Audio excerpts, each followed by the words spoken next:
कीर्तिनाम् श्रीवेङ्कटनिवासाय श्रीनिवासाय मङ्गलम् लक्ष्मी सविभ्रमालोकसुभ्रूविभ्रमचक्षुषे चक्षुषे सर्वलोकानां वेङ्कटेशाय मङ्गलम् श्रीवेङ्कटाद्रिशृङ्गाग्रमङ्गलाभरणाङ्गये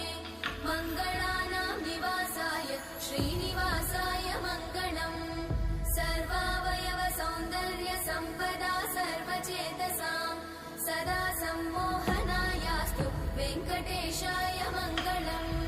नित्याय निरवध्याय सत्यानन्दचिदात्मने सर्वान्तरात्मने श्रीमद् वेङ्कटेशाय मङ्गलम् स्वतः सर्वविदे सर्वशक्तये सर्वशेषिने सुलभाय सुशीलाय वेङ्कटेशाय मङ्गलम्।